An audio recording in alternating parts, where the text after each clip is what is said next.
Hello সবাইকে। আজকে আমি তোমাদের ক্লাস 10 এর যে রাসায়নিক বন্ধন বিষয়টা রয়েছে সেই টপিক থেকে আজকে আমরা আলোচনা করব সমযোজী বন্ধন নিয়ে।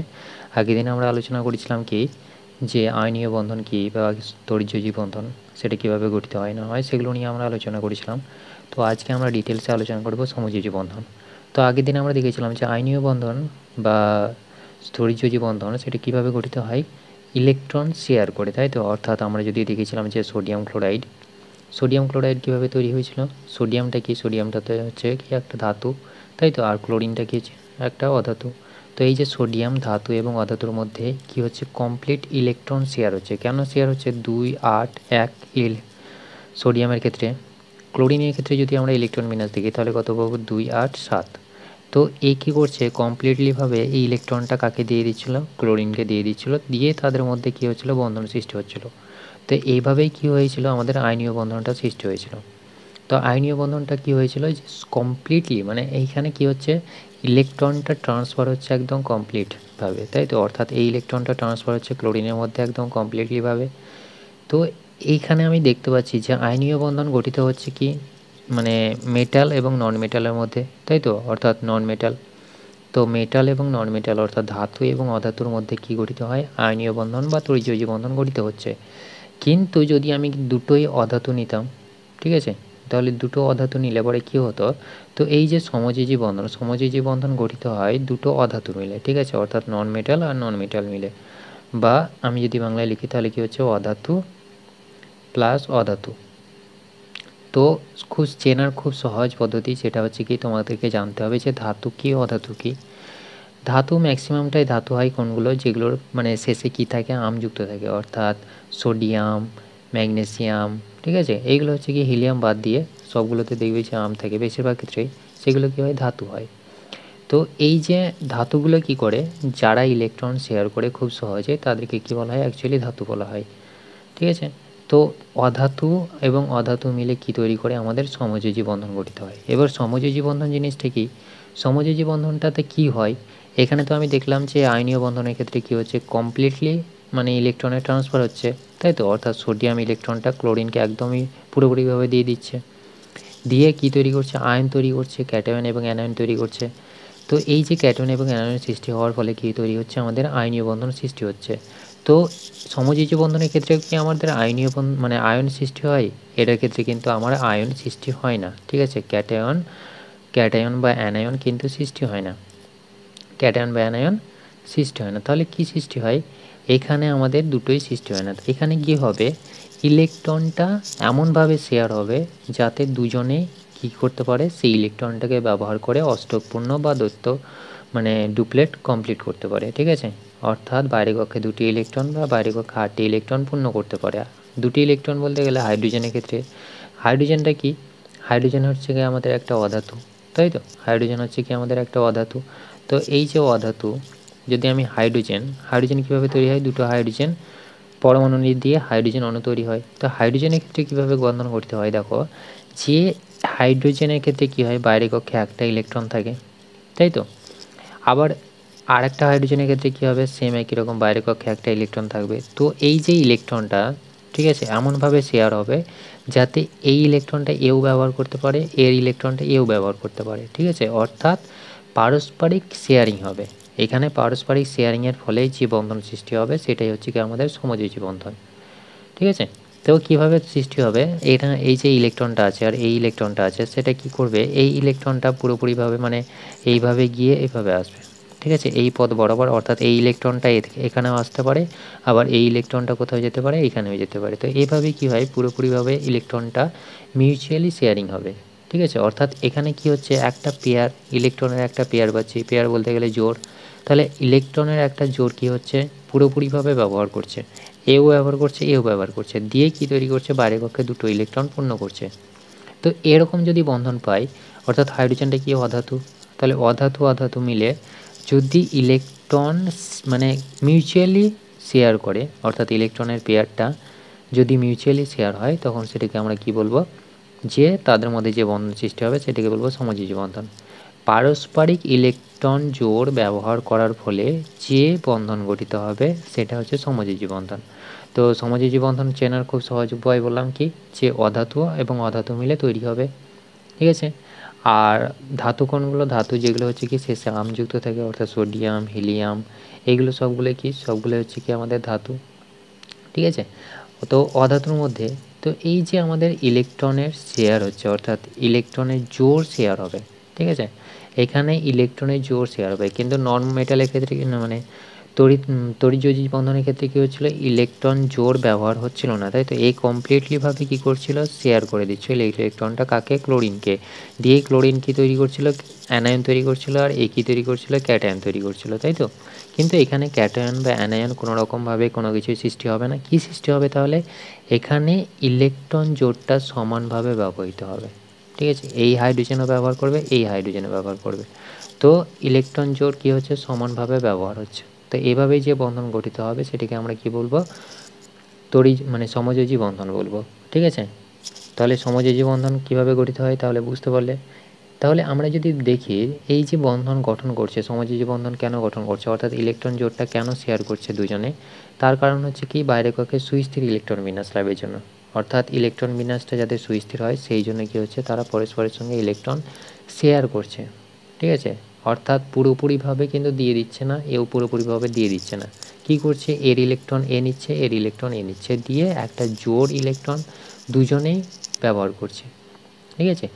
অর্থাৎ তুমি ধরে নাও একটা রুটি নিয়েছো, সেই রুটিটাকে কী করছো, দুজনে মিলে সমানভাগে ভাগ করে খাচ্ছ। তো সেম একই রকমভাবে যদি আমি দেখি তাহলে এই যে পুরোটাকে যদি আমি যুক্ত করি, তাহলে এই ভাগটা যদি এ নেয় সেম পাবে, এই ভাগটা যদি এ নেয় সেম পাবে। তো সেম একই রকমভাবে এই ইলেকট্রনটা এ নিচ্ছে, ইলেকট্রনটা এ নিচ্ছে, দিয়ে তারপরে কী হচ্ছে, এরা পরস্পরের সঙ্গে ইলেকট্রন জোড় ব্যবহার করছে। অর্থাৎ জোড় ব্যবহার করলে যে বন্ধন সৃষ্টি হচ্ছে সেটাকে আমরা কি বলছি, সমযোজী বন্ধন, ঠিক, বা কোভ্যালেন্ট বন্ড। তো কোভ্যালেন্ট বন্ড আশা করি বুঝতে পেরেছি যে বাইরে কক্ষে অষ্টকপূর্ণ বলতে গেলে আমরা দেখি অক্সিজেনের ক্ষেত্রে দেখি বা নাইট্রোজেনের যদি দেখি, তাহলে নাইট্রোজেনের ক্ষেত্রে কী হয়, N2 পাই আমরা, তাই তো। নাইট্রোজেনের ক্ষেত্রে পাই, নাইট্রোজেনের ক্ষেত্রে যদি আমরা দেখি তাহলে নাইট্রোজেনের ইলেকট্রন বিন্যাস করলে আমরা কী পাবো, 2, 5, তাই তো। অর্থাৎ সাথে হচ্ছে কি নাইট্রোজেন, তো 2, 5 এটা পাচ্ছি আমি কি নাইট্রোজেনের ক্ষেত্রে। তো নাইট্রোজেনের ক্ষেত্রে যদি আমি বাইরে কক্ষে দেখি, অর্থাৎ এটাকে যদি আমি বাইরে কক্ষে কতগুলো পাচ্ছি, 5টা ইলেকট্রন পাচ্ছি। তো বাইরে কক্ষে যদি আমি এভাবে লিখি 1, 2, 3, ঠিক আছে। অর্থাৎ এই নাইট্রোজেনের ক্ষেত্রে কী হচ্ছে, এইভাবে হচ্ছে 1, 2, 3, অর্থাৎ টোটাল হচ্ছে কতগুলো, 5টা।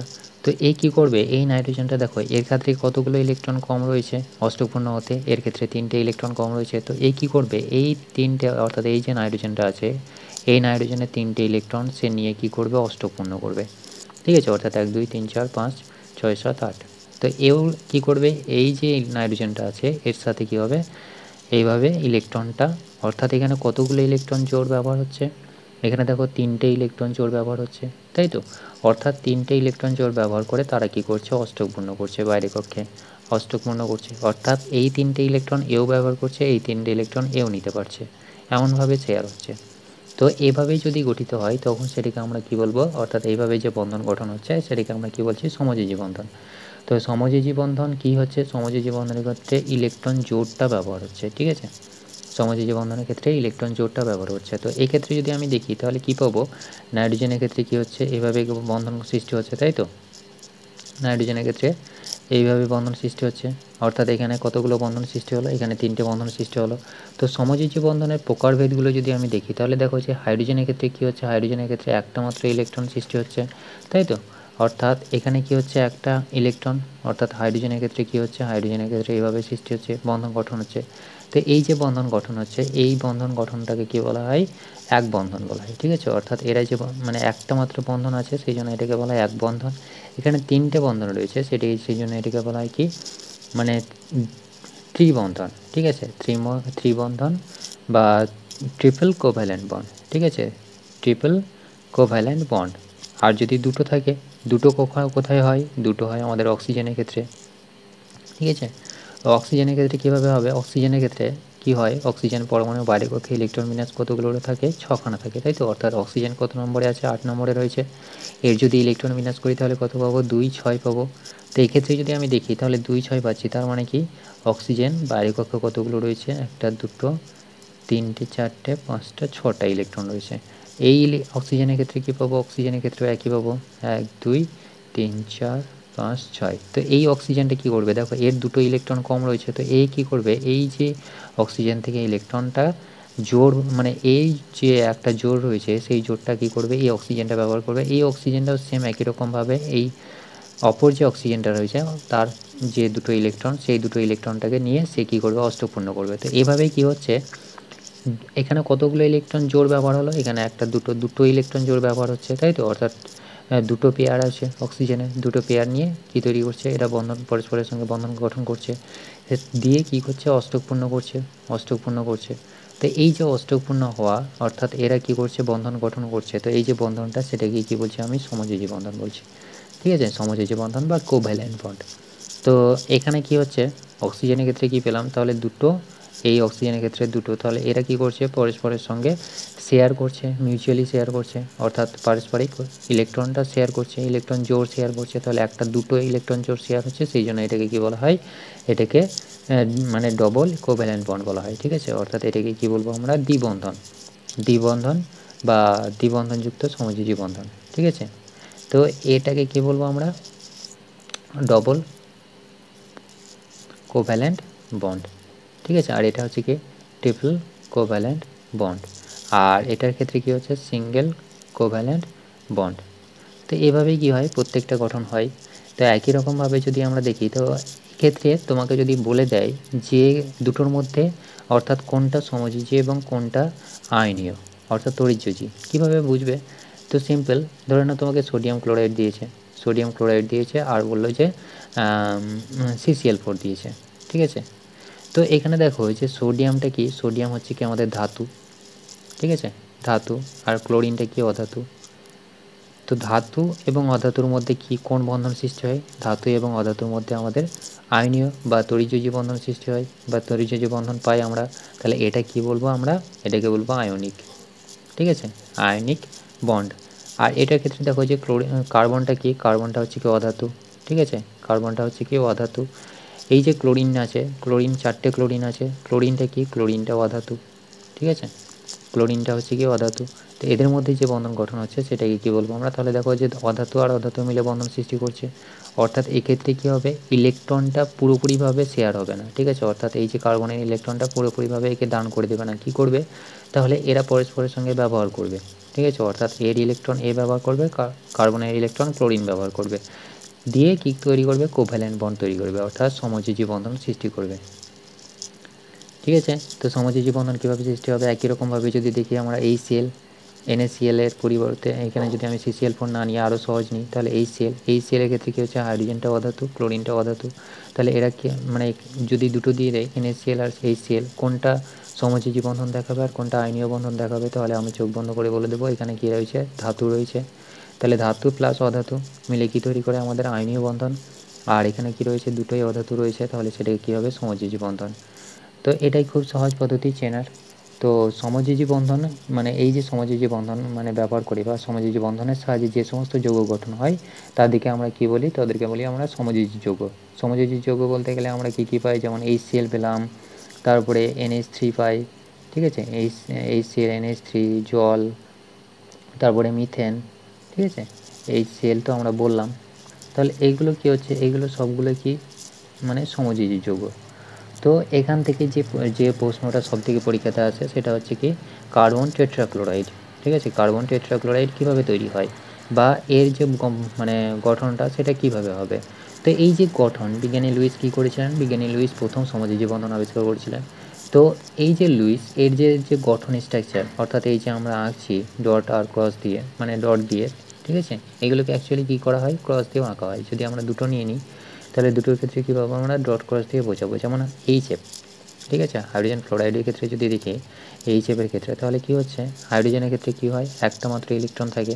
ঠিক আছে, আর ফ্লোরিনের ক্ষেত্রে কী হবে, ফ্লোরিন কত নম্বরে, ফ্লোরিনের ক্ষেত্রে যদি আমরা দেখি তাহলে 9 নম্বরে ফ্লোরিন আছে, তাই তো, অর্থাৎ এটার ক্ষেত্রে কী পাবো, 2 7 পাবো। তো এইটাকে কী বলা হয়, ক্রস দিয়ে প্রকাশ করা হয়। ঠিক আছে, ক্রস দিয়ে প্রকাশ করা হয় এইভাবে। তো এই যে মানে ইলেকট্রন মানে এই যে ইলেকট্রনটা রয়েছে, হাইড্রোজেনের যে ইলেকট্রনটা রয়েছে সে কী করছে, ফ্লোরিনের সাথে শেয়ার করছে, আর ফ্লোরিনের এই ইলেকট্রনটা হাইড্রোজেন শেয়ার করছে, দিয়ে এভাবে কী তৈরি হচ্ছে, একটা বন্ধন সৃষ্টি হচ্ছে। অর্থাৎ এদের মধ্যে আমরা কী পাবো, সমযোজী বন্ধন পাবো। ঠিক আছে, তাহলে এই যখন এই ইলেকট্রনটা নিয়ে নিল, অর্থাৎ এই যে ইলেকট্রনটা, তখন কী হয়ে গেল, ফ্লোরিনের ক্ষেত্রে কী পাচ্ছি, 2 8 পাচ্ছি, অর্থাৎ স্থির সুস্থির ইলেকট্রন বিন্যাস।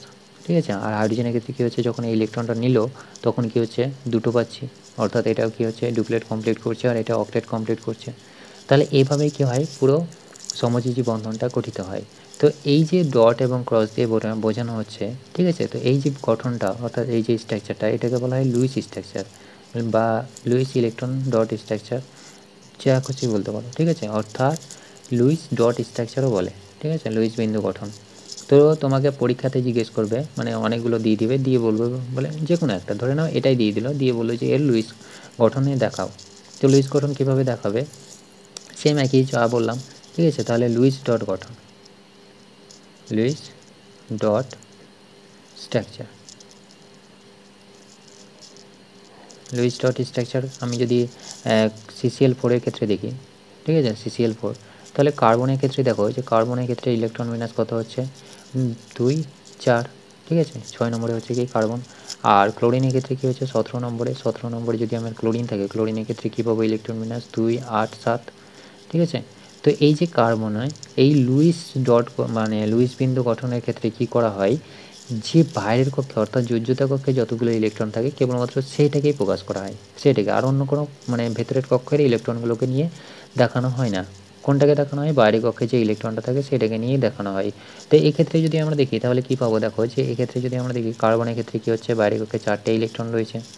ঠিক আছে, 4টে ইলেকট্রন রয়েছে, তুমি এটাকে ডট দিয়ে প্রকাশ করতে পারো বা ক্রস দিয়ে প্রকাশ করতে পারো। ক্লোরিনের ক্ষেত্রে কী হচ্ছে, ক্লোরিনের ক্ষেত্রে কি বাইরের কক্ষে 7টা করে ইলেকট্রন রয়েছে, অর্থাৎ ক্লোরিনের ক্ষেত্রে যদি আমি দেখি তাহলে ক্লোরিনের ক্ষেত্রে কী হচ্ছে, 1টা 2টো 3টে 4টে 5টা 6টা। এই ক্লোরিনের ক্ষেত্রে কী হবে, 1টা 2টো 3টে 4টে 5টা 6টা 7টা। এই ক্লোরিনের ক্ষেত্রে কী হবে, 1টা 2টো 3টে 4টে 5টা 6টা 7টা। এই ক্লোরিনের ক্ষেত্রে কী হবে, এইভাবে গঠন হচ্ছে। ঠিক আছে, তো এই হাইড্রোজেনটা কী করছে, এ পুরোপুরিভাবে শেয়ার করছে, আবার কার্বনও কী করছে, কার্বন এইটাকে পুরোপুরিভাবে শেয়ার করছে। তো এইভাবেই কী হচ্ছে, বন্ধন গঠন হচ্ছে। ঠিক আছে, এইভাবেই ইলেকট্রন জোড় ব্যবহার করে কী করছে, বন্ধন সৃষ্টি করছে। তো এভাবে ইলেকট্রন জোড় ব্যবহার করে বন্ধন সৃষ্টি করছে। তাহলে এখান থেকে আমি কী পাচ্ছি, যদি আমি দেখি তাহলে কী হচ্ছে, Cl Cl Cl Cl। তো এটাই হচ্ছে কি আমাদের এই যে স্ট্রাকচারটা পেলাম, এটা হচ্ছে কি লুইস বিন্দু গঠন। তো এইভাবেই তোমাদেরকে করতে হবে পরীক্ষাতে, কিছু নয়, শুধুমাত্র বাইরের কক্ষে ইলেকট্রনটা করবে, করার পরে কী করবে, একটা আরেকটার সাথে যুক্ত করে দেবে। আর একটা জিনিস মনে রাখবে যে সমযোজী বন্ধনের ক্ষেত্রে কী হচ্ছে, আমরা লুইস বিন্দু গঠন পাচ্ছি, অর্থাৎ এক বন্ধনযুক্ত যেগুলো হয় সেটা হচ্ছে কি H2, দ্বিবন্ধনযুক্ত হচ্ছে কি মানে অক্সিজেন O2। ঠিক আছে, ত্রিবন্ধনযুক্ত হচ্ছে কি আমাদের ত্রিবন্ধনযুক্ত আমরা কি পেলাম, নাইট্রোজেন N2। ঠিক আছে, এইভাবে কী হচ্ছে, প্রত্যেকে ইলেকট্রন পেয়ারটা বা ইলেকট্রন জোড় সমানভাবে ব্যবহার করছে, অর্থাৎ পারস্পরিক ইলেকট্রন জোড় ব্যবহারের ফলে যে বন্ধন গঠন হয় সেটাকে আমরা কী বলি, সমযোজী বন্ধন। ঠিক আছে, ইলেকট্রন জোড় ব্যবহারের ফলে যে বন্ধন গঠিত হয়, যে বন্ধন সৃষ্টি হয় তাকে আমরা কি বলি, তাকে আমরা সমযোজী বন্ধন বলি, সমযোজী বন্ধন। তাহলে বুঝতে পেরেছি যে সমযোজী বন্ধন কী। তো এইভাবেই তোমাদের আরও অনেক এক্সাম্পল রয়েছে, যেমন জলের ক্ষেত্রে যদি আমরা দেখি তাহলে জলের ক্ষেত্রে কী হচ্ছে, জলের ক্ষেত্রে আমরা বিন্যাস করলে পরে কী পাবো, অক্সিজেনের ক্ষেত্রে কী হচ্ছে, অক্সিজেনের ক্ষেত্রে বাইরের কক্ষে কতগুলো, 2 6 8 নম্বরে হচ্ছে অক্সিজেন। তো বাইরের কক্ষে 6টা ইলেকট্রন রয়েছে, তার মানে কী, যদি এভাবে করি, ঠিক আছে, এইভাবে যদি করি তাহলে কী হচ্ছে, এই হাইড্রোজেনের ক্ষেত্রে কী হচ্ছে, তাহলে এইভাবেই কী হচ্ছে, বন্ধন সৃষ্টি হচ্ছে, এইভাবে বন্ধন সৃষ্টি হচ্ছে। ঠিক আছে, আর এই অক্সিজেনটা কী করছে, এই বন্ধন সৃষ্টি করছে। তো এইভাবেই কী হচ্ছে, পুরোপুরিভাবে অষ্টকপূর্ণ হচ্ছে অক্সিজেন হলো, আর হাইড্রোজেনের ক্ষেত্রে কী হচ্ছে, ডুপ্লেট কমপ্লিট হচ্ছে। তাহলে এরা কী করছে, পরস্পরের সঙ্গে বন্ধন সৃষ্টি করছে। তাহলে এদের ক্ষেত্রে যে বন্ধন গঠনটা পাবো সেটা কী হবে, HOH। ঠিক আছে, তো তো এইভাবে আমাদের জলের অণুটা সৃষ্টি হচ্ছে। তো এই যে জলের অণু অর্থাৎ দুটো পরমাণু মিলে কী তৈরি করছে, জলের অণু তৈরি করছে। তো এইটাই হচ্ছে কেমন লুইস ডট স্ট্রাকচার। তো তোমাদেরকে পরীক্ষাতে এইটাই জিজ্ঞেস করে যে লুইস বিন্দু গঠন দেখাও, তখন তোমাদেরকে কী করতে হবে, বাইরেকক্ষে ইলেকট্রনটা নিতে হবে। বাইরেকক্ষে ইলেকট্রন নিয়ে তুমি কী করবে, জোড় ইলেকট্রন অর্থাৎ যেগুলো বিজোড় থাকবে সেগুলোকে তুমি কী করবে, আলাদা করে নেবে। আলাদা করে নিয়ে অপর যে পরমাণুটা থাকবে সেই পরমাণুর ইলেকট্রন বিন্যাস করে দেখে নেবে যে সেটা কী হচ্ছে, দুটোই অধাতু হচ্ছে কি না। যদি দুটো অধাতু হয়ে যায় তাহলে কী করবে, যে বিজোড় সংখ্যক ইলেকট্রন থাকবে তাদের মধ্যে পেয়ার সৃষ্টি করবে, ইলেকট্রন পেয়ার অর্থাৎ ইলেকট্রন জোড় সৃষ্টি করবে দিয়ে যুক্ত করে দেবে। ঠিক আছে, তো এটাই হচ্ছে কি আমাদের সমযোজী বন্ধন। এরপরে আসি যে সমযোজী বন্ধন মানে যে গঠনটা হচ্ছে, অর্থাৎ এদের মধ্যে আমরা কি আয়নীয় বন্ধনের ক্ষেত্রে কী পেয়েছিলাম বা তড়িৎযোজী বন্ধনের ক্ষেত্রে কী পেয়েছিলাম, যে তাদের মধ্যে ইলেকট্রোস্ট্যাটিক ফোর্স কাজ করছে, অর্থাৎ শক্তিশালী মানে তড়িৎ আকর্ষণ বল কাজ করছে। তো এদের ক্ষেত্রে কি কোন ধরনের বল আকর্ষণ করবে বা কোন ধরনের বল কাজ করে, এদের ক্ষেত্রে যে বলটা কাজ করে সেটা হচ্ছে কি দুর্বল ভ্যান ডার ওয়াল বল। ঠিক আছে, ভ্যান ডার ওয়ালস আকর্ষণ বল কাজ করে। এবার দুর্বল ভ্যান ডার ওয়াল আকর্ষণ বল বা এটাকে আমরা কি বলি, অনেক সময় ইংরেজিতে বলা হয় ইন্টার মলিকুলার ফোর্স। ঠিক আছে, ইন্টারমলিকুলার স্ট্রাকচার বা ইন্টারমলিকুলার ফোর্সও বলতে পারো। তো এই যে ইন্টারমলিকুলার স্ট্রাকচারের জন্য কী হচ্ছে, এদের মধ্যে দুর্বল ভ্যান ডার ওয়াল বল কাজ করছে।